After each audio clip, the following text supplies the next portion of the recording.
After World War II ended, America developed a policy of containment. The Long Telegram was a famous speech in which George Kennan, an American advisor, diplomat, political scientist, and historian, explained this policy of containment. His Long Telegram from Moscow in 1946 and the subsequent 1947 article, The Sources of Soviet Conduct, argued that the Soviet regime was inherently expansionist and that its influence had to be contained in areas of vital strategic importance to the United States. Kennan explained that there was no way for the two countries to come to a consensus, and that the only thing they could do was prevent Soviet expansion and the spread of communism. President Harry Truman implemented a doctrine that stated that the United States would come to the aid of any free peoples who were resisting attempted subjugation by outside pressures. Containment brought birth to an arms race between the two powerful nations. Truman recommended that the U.S. use military force to contain communism.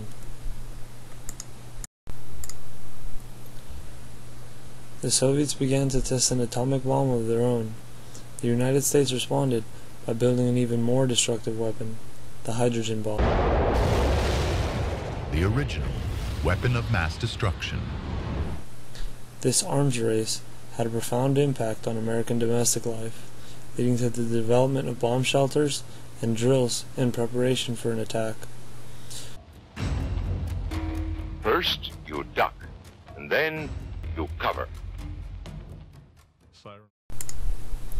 In the 50s and 60s, there were many popular films that outlined the possible horrors that could come from nuclear warfare. The Cold War proved to be an everlasting presence in American everyday lives.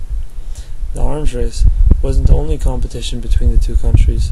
There was also the space race, in which both countries were competing to get to the moon first. On October 4th, 1957, the Soviets launched Sputnik with the help of a ballistic missile. This was the world's first artificial satellite and the first man-made object to orbit the Earth. In 1958, the United States responded with their own satellite, Explorer 1, which was designed by the United States Army under the command of rocket scientist Wernher von Braun.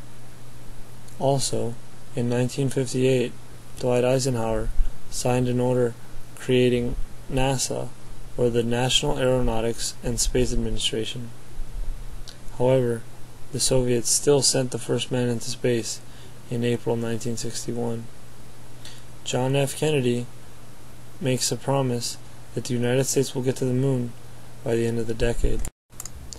This promise came true on July 20th, 1969, when Neil Armstrong of the Apollo 11 mission became the first man to set foot on the moon.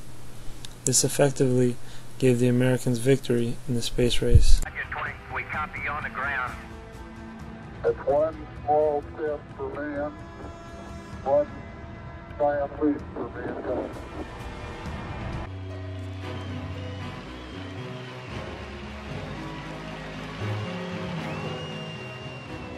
The lunar landing unites America. It is the nation's greatest scientific achievement.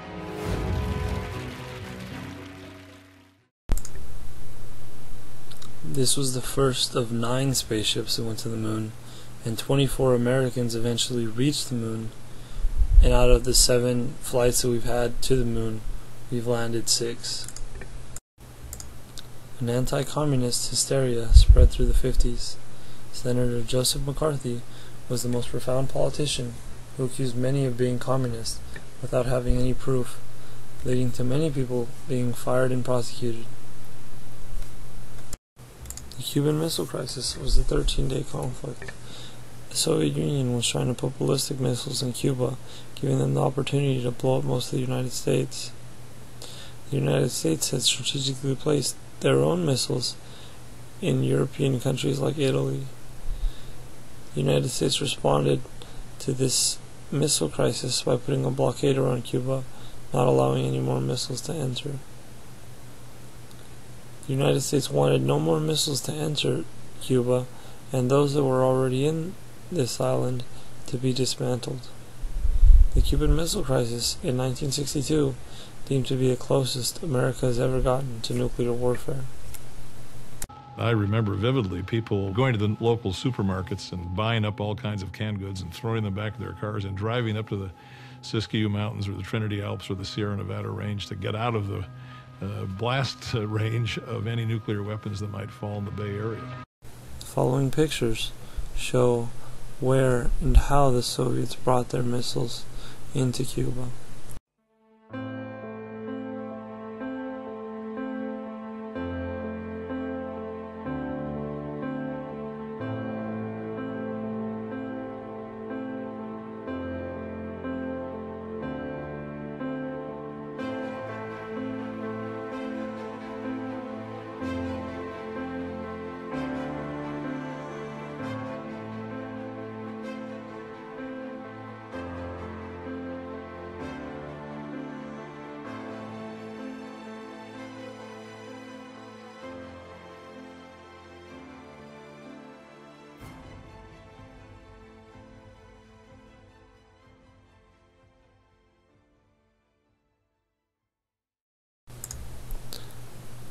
President Richard Nixon did a lot to bring a close to the Cold War by talking to the United Nations about how they should recognize the Chinese Communist government.